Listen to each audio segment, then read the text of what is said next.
السلام علیکم ورحمۃ اللہ وبرکاتہ۔ نحمدہ ونصلی علی رسولہ الکریم، اما بعد، فاعوذ باللہ من الشیطان الرجیم۔ سورۃ الفجر، بسم اللہ الرحمن الرحیم۔ والفجر، قسم ہے فجر کی۔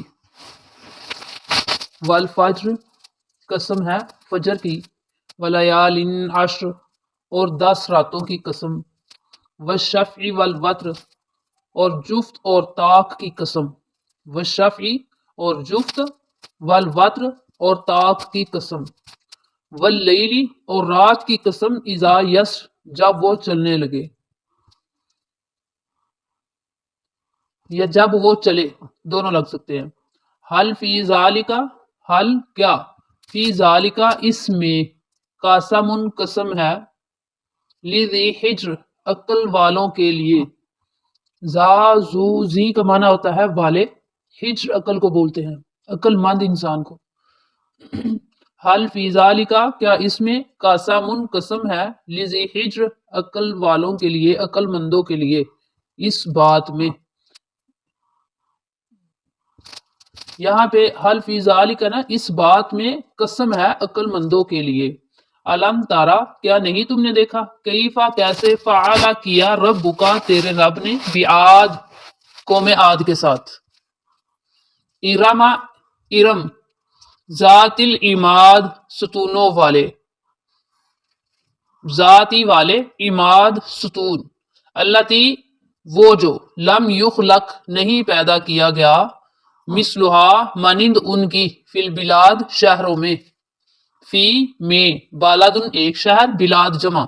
وسمود الذین، اور سمود، الذین جنہوں نے جاب الصخر، تراشے تھے پتھروں سے، جنہوں نے تراشے تھے پتھر، بالواد وادی میں۔ جابو، تراشے تھے، صخرہ پتھر، بالواد وادی میں۔ وفرعون، اور فرعون، ذی الاوتاد، میخوں والا۔ الذین طغوا، جنہوں نے سرکشی کی۔ الذین، وہ لوگ، طغوا، جنہوں نے سرکشی کی، فی البلاد، شہروں میں۔ فاکثروا، پس بہت زیادہ کیا، فیہا الفساد، اس میں فساد۔ فصب، پس ڈالا، علیہم، ان پر، ربک، تیرے رب نے، صوت عذاب، کوڑا عذاب کا، صوت کوڑا۔ ان ربک، بے شک تیرا رب، لبالمرصاد، البتہ گھات میں ہے۔ لبالمرصاد، البتہ گھات میں ہے، یا گھات میں ہوتا ہے، یا گھات لگائے ہوئے ہے۔ فَأَمَّا الْإِنسَانُ، پس لیکن جو انسان ہے، اذا مبتلاہ ربہ، جب ازماتا ہے اس کو، ربہ، اس کا رب، مطلب انسان کو، فَأَكْرَمَہُ، پس عزت دیتا ہے اس کو، وَنَعْمَہُ، اور نعمت دیتا ہے اس کو، فَيَقُولُ، پس کہتا ہے انسان، ربی اکرمن، میرے رب نے مجھے عزت دی۔ فَيَقُولُ، پس وہ کہتا ہے، یا کا ترجمہ وہ، پس وہ کہتا ہے، ربی، میرے رب نے، اکرمن، عزت دی مجھے۔ وَأَمَّا، اور لیکن، اذا مبتلاہ، جب ازماتا ہے اس کو، یا جب ازمائے اس کو، فقدر، پس تنگ کر دے، علیہ، اس پر رزقہ، اس کا رزق۔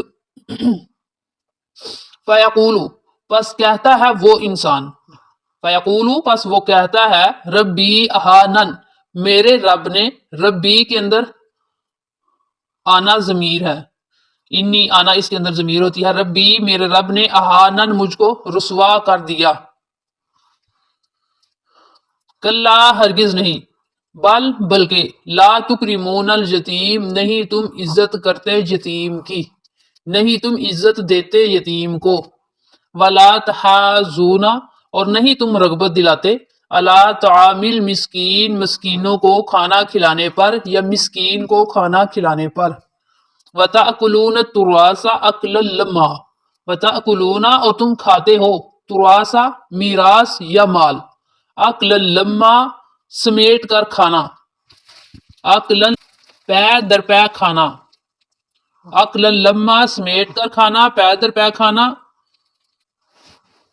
وَتُحِبُّونَ الْمَالَ حُبًّا جَمًّا، اور تم محبت کرتے ہو مال سے، حبن محبت کرنا، جمع بہت زیادہ، کلا ہرگز نہیں، اذا دکت الارض جب توڑی جائے گی زمین، دکن دکا توڑی جانا، کوٹ کوٹ کا توڑی جانا، یا جب دوسرا ترجمہ ہے جب ریزہ ریزہ ہو جائے گی زمین، ریزہ ریزہ ہو جانا، دونوں لگ سکتے ہیں۔ وجاء ربک اور آئے گا تیرا رب، والملک اور فرشتے، صفن صفا کتار در کتار، یا صفیں باندھ کر، صفیں باندھ کر فرشتے آئیں گے اور ہمارا رب بھی آئے گا۔ وجیء یومئذ بجہنم اور لائی جائے گی، جیء اور لائی جائے گی یومئذ اس دن، بجہنم جہنم، یومئذ اس دن، یتذکر الانسان یاد کرے گا انسان، یتذکرو، یتذکرو جو ہے نا اس کا معنی نصیحت پکڑنا آئے گا ادھر، یومئذ اس دن، یتذکر الانسان نصیحت پکڑے گا انسان، وَأَنَّا اور کہاں سے ہوگی، لہو ذکرا اس کے لیے نصیحت پکڑنا، یقول وہ کہے گا، یا لیتنی اے کاش، قدمت میں نے آگے بھیجا ہوتا، لحیاتی اپنی زندگی کے لیے، فیومئذ پس اس دن، لا يعذب نہیں عذاب دے گا، عذابہ اس جیسا عذاب، احد کسی ایک کو، ولا یوثق وثاقہ احد، ولا یوثق اور نہیں وہ قید کرے گا، وثاقہ قید کرنا، اس جیسا، احد کسی ایک کو، یا نہیں وہ باندھے گا، نہیں وہ جکڑے گا اس جیسا کسی ایک کو جکڑنا، یا اس جیسے کسی کو باندھنا۔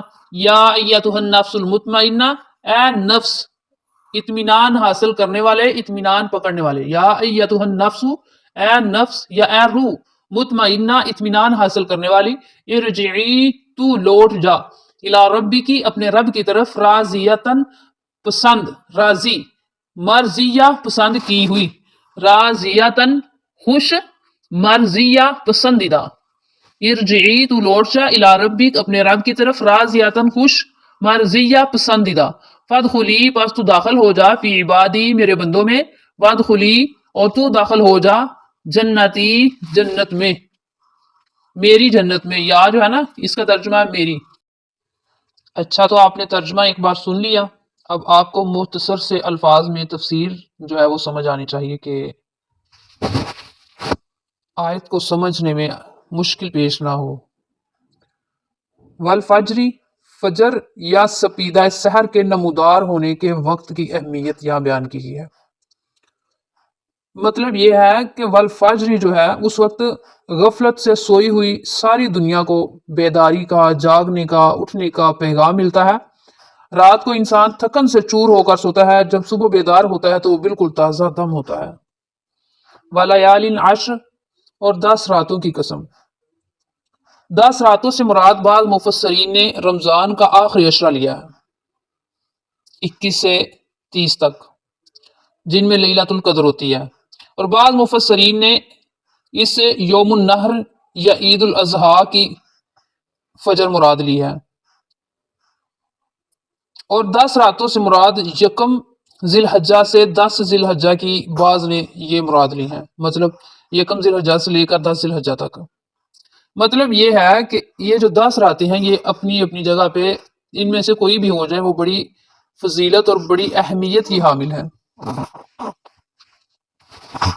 والشفع والوتر، شفع اور وتر کی، وتر جو ہے نا، والوتر وتر، وتر کا لغوی مفہوم جو ہے وہ ہے شافعی، لفظ شفیع کا اطلاق ان اشیاء، ان چیزوں پر ہوتا ہے جن میں نر اور مادہ کی تمیز نہیں ہوتی، اور شفع کے ایک معنی ایک چیز کو دوسری چیز سے ملا دینا، اس طرح سے کہ دو مطلب دو جو ملی ہوئی چیزیں ہیں ان کو شفع کہتے ہیں، اور جس کے ساتھ اس جیسی اور چیز نہ ہو اسے وتر کہتے ہیں، مطلب ایک چیز ہو اس جیسی دوسری نہ ہو اسے وتر بولتے ہیں۔ وتر کی مثال جو ہے نا وہ بہترین اللہ تعالیٰ کی ذات ہے، اللہ وتر ہے، اور اگر نمازوں میں اس کی مثال لی جائے تو وہ مغرب کی نماز میں فرض ہیں، اور اگر عشاء میں اس کی مثال لی جائے تو عشاء کی نماز میں وتر ہیں۔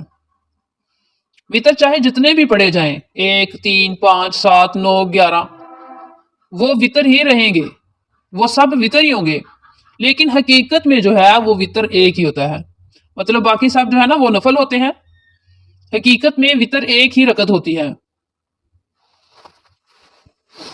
واللیل اذا یسر، یسر سرا یا سرا کا لفظ رات کو چلنے کے لیے مخصوص ہے، رات کو سفر کرنا اس کو بولتے ہیں یسر۔ اور ساریہ جو ہے نا، ساریہ، یہ رات کو سفر کرنے والی ایک چھوٹی سی جماعت کو بولتے ہیں ساریہ کا لفظ۔ اور اسرا کے معنی ایک، اسرا جو ہے نا اس کے معنی کسی دوسرے کو رات کے وقت سیر کرانا ہے، لے جانا، سفر کرانا۔ مطلب اس کا کہ ایک اس کا یہ معنی ہوا کہ اس رات کی قسم جب رسول اللہ صلی اللہ علیہ وسلم نے معراج کا سفر کیا، تو دوسرا معنی یہ ہو گیا کہ رات کی قسم جب وہ جانے لگے، یعنی رات جانے لگے، رات رخصت ہونے لگے اور دن جو ہے وہ نکلنے لگے، مطلب دن کی پو پھوٹنے لگے یا سپیدہ سحر نمودار ہونے لگے۔ حل فی ذالک قسم لذی حجر، حل فی ذالک کیا اس میں ہے، حجر جو ہے نا، قسم لذی حجر میں حجر بمانا پتھر کے ہے، اور حجر سے مراد ہر وہ چیز ہے جو ٹھوس ہو، سخت چیز ہو، جو آڑ کا کام دے سکے، اس کو حجر بولتے ہیں۔ عقل کو بھی حجر بولتے ہیں، وہ اس لحاظ سے کہ ہر اس چیز کو جو نقصان دہ ہو، مطلب وہ روک دیتی ہے، نقصان دہ چیز جو ہو اس کو وہ روک دیتی ہے۔ اور عقل ذی حجر یعنی صاحب عقل یا عقل مند، مطلب یہ ہے اس کا ان باتوں میں، مطلب یہ ہے اس کا جو باتیں گزر گئی ہیں ان باتوں میں اہل عقل کے لیے، عقل مندوں کے لیے ایک بہت بھاری قسم ہے۔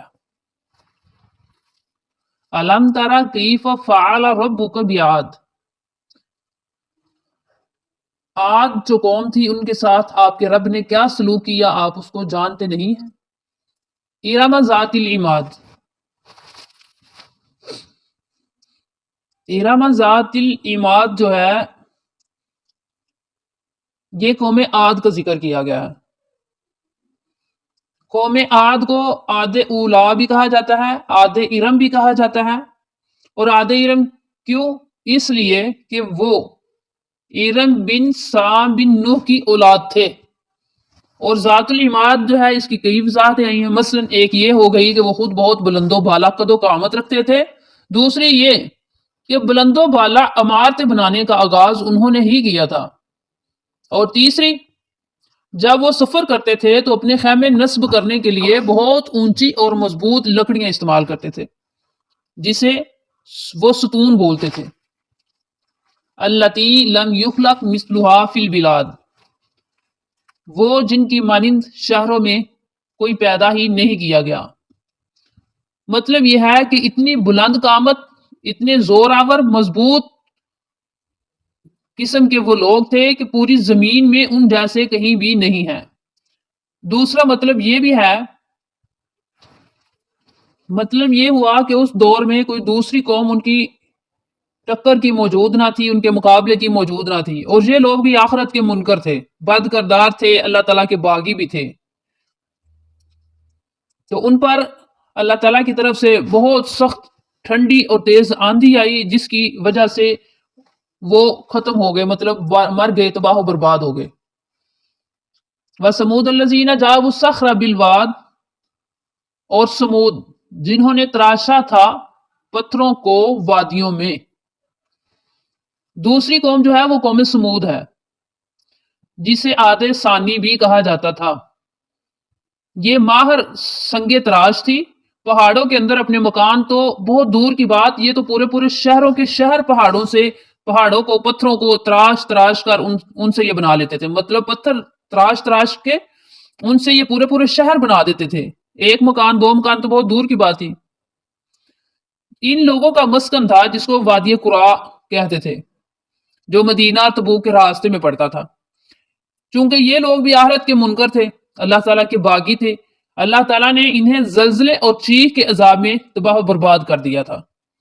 زلزلہ اتنا شدید تھا کہ ان کے پتھروں کے جو مکان بنے ہوئے تھے ان کے اندر شگاف یا دراڑیں وغیرہ پڑ گئیں، پھر ان میں سے بہت سے مکان تھے جو گر گئے، ان کے اندر نیچے آ کے یہ مر گئے، بہت سے ایسے تھے جو کھنڈروں میں تبدیل ہو گئے۔ اس طرح یہ قوم جو ہے یہ تباہ و برباد ہوئی۔ وَفِرْعَوْنَ ذِی الْأَوْتَادِ، اور فرعون میخوں والا، فرعون اور اس کی قوم جو ہیں ان کے متعلق یہ آیت آئی ہے۔ یہ تیسری سرکش قوم فرعون اور اس کی قوم تھی۔ فرعون کو میخوں والا کہنے کی بھی بہت زیادہ وجہ ہیں، وجوہات ہیں۔ مثلا یہ کہ میخوں والوں سے مراد اس کی سلطنت کی مضبوطی ہے، جیسے اس سلطنت کی جڑیں میخوں کی طرح زمین میں ٹھوک دی گئی تھی۔ دوسری یہ کہ میخوں سے مراد اس کی افواج اور لاؤ لشکر تھے، جن کے بل بوتے پہ وہ اللہ تعالیٰ کا باغی اور مد مقابل بن بیٹھا تھا۔ تیسری وجہ یہ کہ جب اس کا لشکر نقل و حرکت کرتا تو خیموں کو نصب کرنے کے لیے بڑی بڑی میخیں استعمال کرتے تھے۔ چوتھا مطلب یہ ہے کہ جب اس آدمی نے، فرعون نے، کسی کو سولی چڑھانا ہوتا تو اسے تختہ دار پر رسیوں سے کسنے کی بجائے اس کے ہاتھوں اور پاؤں میں میخیں ٹھونک دی جاتی، اور یہ تمام کام اس وجہ سے ہو رہے تھے کہ وہ اپنے آپ پہ غرور کرتا تھا اور سنگ دل انسان تھا، اور اپنی طاقت اور قوت پہ اسے بڑا گھمنڈ تھا۔ اور یہ قوم جو ہے یہ بھی چونکہ اللہ تعالیٰ کی اور آخرت کی منکر تھی، گناہگار قسم کے یہ لوگ تھے، تو اللہ تعالیٰ نے ان کو بھی بحر کلزم کے اندر ڈبو دیا اور دنیا کو ان لوگوں سے پاک کر دیا۔ الذین طغوا فی البلاد، یہ وہ لوگ تھے جنہوں نے شہروں کے اندر سرکشی کی، تباہی مچائی ہوئی تھی۔ فاکثروا فیہا الفساد، پس انہوں نے بہت زیادہ فساد دنیا میں مچا رکھا تھا۔ فصب علیہم ربک سوط عذاب، پس ڈالا ان پہ تیرے رب نے کوڑا عذاب کا۔ فصبا، پس ڈالا، علیہم ان پر، ربو کا تیرے رب نے، سوتا کوڑا، مطلب یہ جو تاریخی واقعات ہیں، ان تینوں تاریخی واقعات جو ہیں ان میں بات ایک جو ہے وہ ایک بات جو ہے وہ سب میں مشترک تھی، سب لوگ اس کے اندر شامل تھے، وہ یہ تھی کہ یہ تمام لوگ جو ہیں آخرت کے منکر تھے۔ لیکن جو قوم یا ایک فرد ہو یا ایک قوم ہو جو آخرت پہ ایمان نہ رکھتے ہوں، وہ اپنی زندگی بے باکانہ اور شتر بے مہار کی طرح گزارتے ہوں، فسق و فجور میں مبتلا ہو جائے کوئی قوم، جب وہ ایک مخصوص حد سے آگے نکلنے لگتی ہے، جب اس کے گناہوں کا ڈول بڑھ جاتا ہے، تو عذاب الہی کی گرفت میں ایسا انسان یا ایسی قوم آ جاتی ہے۔ یہ جو پیچھے واقعات گزرے ہیں یہ اس بات پہ دلیل پیش کر رہے ہیں کہ آخرت کا عقیدہ جو ہے یہ صرف تصوراتی نظریہ نہیں ہے، بلکہ یہ ایک ٹھوس حقیقت ہے۔ جس طرح انسان کسی ٹھوس حقیقت کے مقابلے میں اگر اترنے کی کوشش کرے، آنے کی کوشش کرے، تو وہ پاش پاش ہو جائے گا۔ تو جو آخرت کے منکر ہیں ان کا بھی یہی حال ہوتا ہے۔ ان ربک لبالمرصاد، بے شک تیرا رب البتہ گات لگائے ہوئے ہے۔ تاک یا گات ایسی جگہ کو بولتے ہیں جہاں کوئی شخص کسی کا انتظار کر رہا ہو، کسی کے لیے وہ چھپا بیٹھا ہو، جب وہ اس کے سامنے آئے، دوسرا انسان اس کے سامنے آئے تو وہ اس کے جال میں پھنس جائے، کیونکہ جو سامنے آنے والا ہے، جو گزرنے والا ہے، وہ تو اپنے انجام سے بے خبر ہے، وہ تو اپنے مطلب وہ بے فکری کے عالم میں جا رہا ہوتا ہے، اسے تو اس چیز کا علم ہی نہیں ہوتا کہ اس کے شکار کرنے کے لیے کوئی پہلے سے ہی چھپا بیٹھا ہے جو اس کا انتظار کر رہا ہے۔ یہی صورت ہے اللہ تعالیٰ کے مقابلہ کرنے کے لیے ان ظالموں کی، جنہیں یہ احساس تک نہیں ہوتا کہ کوئی ہستی تو ہے جو انہیں دیکھ رہی ہے۔ وہ بڑی دلیری کے ساتھ گناہوں میں آگے سے آگے بڑھتے چلے جاتے ہیں، حالانکہ اچانک وہ حد آ جاتی ہے جس سے آگے اللہ تعالیٰ انہیں بڑھنے نہیں دیتا۔ جو حد اللہ تعالیٰ نے مقرر کی ہے وہ حد آ جاتی ہے، اس وقت اچانک اللہ تعالیٰ ان پہ اپنے عذاب کا کوڑا برسا دیتا ہے۔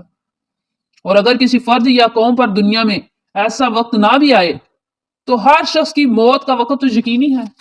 اگر انسان دنیا کے اندر اس کو سزا اس کی نہ ملے تو مرنے کے بعد اس کو اس کی سزا ضرور ملے گی۔ فَأَمَّا الْإِنسَانُ إِذَا مَا ابْتَلَاهُ رَبُّهُ فَأَكْرَمَهُ وَنَعَمَهُ فَيَقُولُ رَبِّي أَكْرَمَنِ۔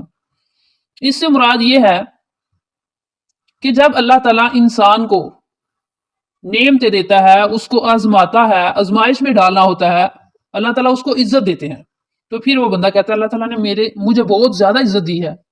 وَأَمَّا الْإِنسَانُ وَأَمَّا إِذَا مَا ابْتَلَاهُ فَقَدَرَ عَلَيْهِ رِزْقَهُ فَيَقُولُ رَبِّي أَهَانَنِ۔ اس سے مراد یہ ہے کہ جب اللہ تعالیٰ اس کا رزق اس پہ تنگ کر دیتا ہے انسان کو تو اللہ تعالیٰ دونوں طرح سے آزماتا ہے، رزق کی فراوانی سے، رزق کو بڑھانے سے، رزق کی مقدار میں اضافہ کرنے سے، یا رزق میں تنگی کرنے سے، رزق کو ختم کر دینے سے، غربت کی وجہ سے بھی انسان اللہ تعالیٰ کو ہر طرح سے آزماتا ہے۔ جب اللہ تعالیٰ انسان سے اس کا رزق تنگ کر دیتا ہے تو تب بھی انسان کو چاہیے کہ وہ اللہ تعالیٰ کی نعمتوں کا اللہ تعالیٰ کی جو اس سے پہلے اس پہ نعمتیں تھی، جس طرح پہلے وہ اللہ کو شکر ادا کیا کرتا تھا، ویسے ہی اب صبر کرے۔ مطلب یہ ہے کہ جب اللہ تعالیٰ انسان کو آزماتے ہیں تو وہ رزق جب زیادہ کرتا ہے اللہ تعالیٰ تو تب بھی آزماتا ہے، تو جب کم کرتا ہے تو تب بھی آزماتا ہے۔ لیکن انسان تو ایسا ہے کہ جب اللہ تعالیٰ رزق کم کرتا ہے تو بندہ کہتا ہے کہ میرے رب نے تو مجھ کو ذلیل کر دیا، مطلب اب میری وہ عزت ختم کر دی۔ مطلب انسان کی نظروں میں عزت صرف اور صرف مال و دولت کی ہے، اہمیت قدر مال و دولت کی ہے۔ انسان یہ نہیں سمجھتا کہ اگر میرے پاس مال ہے، بہت زیادہ مال ہے، تو وہ کہتا ہے کہ مجھے میرے رب نے مجھے مال دیا، میری عزت بڑھا دی۔ یہ نہیں سمجھتا کہ میرے رب نے مجھے زیادہ مال دے کر بھی آزمایا۔ جب اللہ زیادہ مال دیتے ہیں تب بھی اللہ آزماتے ہیں، جب اللہ تعالیٰ مال چھین لیتے ہیں تو تب بھی آزماتے ہیں، جب مال تنگ کر دیتے ہیں تب بھی آزماتے ہیں۔ اس چیز کو نہیں وہ سمجھتا، بلکہ وہ الٹی سوچ چل دیتا ہے۔ وہ کہتا ہے کہ میرے رب نے تو مجھ کو رسوا کر دیا۔ اس کی سوچ اس طرح کی ہو جاتی ہے کہ اگر انسان کے پاس مال و دولت ہے تو وہ معزز ہے، عزت والا ہے، اور اگر اس کے پاس مال و دولت نہیں ہے تو پھر وہ ذلیل ہے۔ بل لا تکرمون الیتیم، بلکہ نہیں تم عزت دیتے یتیم کو، یتیم لوگوں سے اچھا سلوک نہیں کرتے۔ ولا تحاضون علی طعام المسکین، اور نہیں تم رغبت دلاتے مسکین کو کھانا کھلانے پر۔ وتأکلون التراث اکلا لما، اور تم کھاتے ہو میراث کو، مال کو سمیٹ کر، پے در پے مسلسل۔ وتحبون المال حبا جما، اور تم مال سے بہت زیادہ محبت کرتے ہو۔ یعنی کسی کی عزت اور ذلت کو ماپنے والی تمہاری قدر جو ہے نا، یہ سراسر غلط ہے۔ عزت اور ذلت کا اصل معیار جو ہے وہ پیسہ اور مال و دولت نہیں، بلکہ اعلیٰ اخلاق ہے، بلند کردار ہوتا ہے۔ مگر تمہارا یہ حال ہے کہ مال و دولت کو ہی تم نے اپنا معبود سمجھ لیا، اسی پہ مار مٹ رہے ہو۔ یتیموں بیواؤں کی عزت کرنا تو بہت دور کی بات ہے۔ اگر ان بیچاروں کی کوئی چیز تمہارے پاس موجود ہو تو وہ بھی کھا پی جاتے ہو، اڑا لیتے ہو۔ پیسے سے تو انسان کی اتنی زیادہ محبت ہے، اور اس کی بخیلی کا یہ حال ہے کہ کسی مسکین کی ضرورت کو پورا کرنے کو اسے کچھ دینا جو ہے وہ تو بہت دور کی بات، اسے کھلانا تو بہت دور کی بات، اسے دوسروں کو بھی نصیحت نہیں کرتا، ترغیب نہیں دیتا کہ اسے کچھ دو، اسے کچھ کھلاؤ۔ میت کی وراثت میں سے اگر بیوہ ہو، اس کی بچیاں ہو، اس کے بچے ہوں، ان میں سے میت کی وراثت میں سے اگر تمہیں کچھ مل جائے تو تم وہ ہڑپنے کے لیے، کھانے کے لیے پہلے سے تیار بیٹھے ہوتے ہو، اس کے اوپر سانپ بننے کے لیے، اس کے سارے مال کو سمیٹنے کے لیے۔ جس کا جتنا زور چلتا ہے، وہ میت کے ورثاء میں سے، میت کے جو قریبی ہیں، بچیاں، بچے یا اس کی بیوی، جس کا رشتہ داروں میں زور چلتا ہے، وہ اس کا رزق جو ہے وہ سمیٹتا ہے، ہڑپ کر جاتا ہے۔ یہ چیز جو ہے وہ بہت ہی غلط ہے۔ انسان کو تو صرف پیسہ چاہیے، چاہے پیسے کو حاصل کرنے کے لیے وہ جائز طریقہ اختیار کرے یا ناجائز۔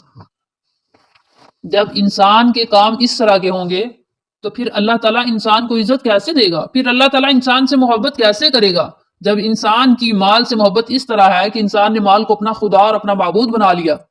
کلا اذا دکت الارض دکا دکا، ہرگز نہیں جب زمین ریزہ ریزہ کی جائے گی۔ مطلب یہ ہے کہ زمین پر مسلسل زلزلوں سے اور ضربوں سے اس کے پہاڑ ریزہ ریزہ ہو جائیں گے، اور سب جو نشیب و فراز ہیں وہ برابر کر دیے جائیں گے۔ اونچی اور ٹیڑھی جگہ جو ہے وہ ساری برابر ہو جائیں گی۔ زمین ایک چٹیل میدان کی طرح بن جائے گی۔ وَجَاءَ رَبُّكَ وَالْمَلَكُ صَفًّا صَفًّا، اس سے مراد یہ ہے، مطلب یہ کہ یہ آیت جو ہے یہ بھی عقل مندوں کے لیے ایک آزمائش ہے۔ وَجَاءَ رَبُّكَ وَالْمَلَكُ صَفًّا صَفًّا، یہ آیت عقل مندوں کے لیے ایک آزمائش ہے کہ عقل مند جو ہے وہ طرح طرح سے اس کی تعویلیں کر رہے ہیں۔ انہیں مشکل اس چیز کی پیش آتی ہے، وہ کہتے ہیں کہ اللہ تو ہر جگہ پہ موجود ہے، اگر اللہ آئے گا تو کہاں سے آئے گا؟ حالانکہ آیت کے الفاظ اتنے واضح ہیں کہ اس میں تعویل کی کوئی گنجائش نظر ہی نہیں آتی۔ ہمارا کام صرف یہ ہونا چاہیے کہ جو اللہ تعالیٰ فرمائے ہم کہیں سمینا و اطعنا، ہم فوراً اس بات کو تسلیم کر لیں، ہم اس بات کو فوراً مان جائیں. اس طرح کے سوالات نہ کریں کہ اللہ کہاں سے آئے گا، اللہ کیسے آئے گا. مطلب یہ ہے کہ ہم یہ جاننے کے مکلف نہیں ہیں. یہ تو اللہ تعالیٰ کی شان ہے.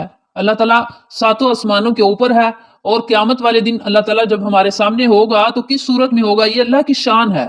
اللہ کے سامنے فرشتے صف در صف ہوں گے. ہمیں اس طرح کے سوال اپنے ذہن میں لانے ہی نہیں چاہیے. وجیء یومئذ بجہنم، اور جہنم اس دن سامنے لائی جائے گی. یومئذ یتذکر الانسان وانى له الذکریٰ، اس دن انسان نصیحت حاصل کرنے کی کوشش کرے گا، پکڑے گا نصیحت کو، لیکن اس کے لیے اس دن نصیحت کہاں سے ہوگی.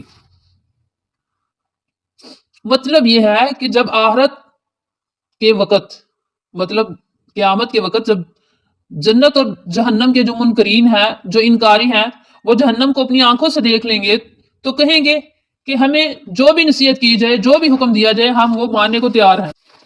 یعنی اس کا مطلب یہ ہے کہ اس دن جب لوگ اپنی آنکھوں سے دیکھ لیں گے جنت کو، جہنم کو، وہ لوگ جو دنیا کے اندر رہ کے آخرت کا انکار کرتے تھے، اللہ تعالیٰ کا انکار کرتے تھے، مطلب اس چیز کو، جزا سزا کو نہیں مانتے تھے، تو اس وقت وہ کہیں گے کہ ہمیں کوئی نصیحت، کوئی حکم آ جائے تو ہم ماننے کے لیے تیار ہے. لیکن اس وقت ان کا یہ کہنا جو ہے نا، وہ اختیاری نہیں بلکہ اضطراری ہوگا.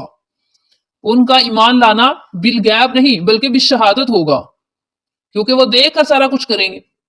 اس وقت اس بات کی کوئی قدر و قیمت نہیں ہوگی، اس وقت ان کے اس ایمان لانے کی کوئی قدر و قیمت نہیں ہوگی.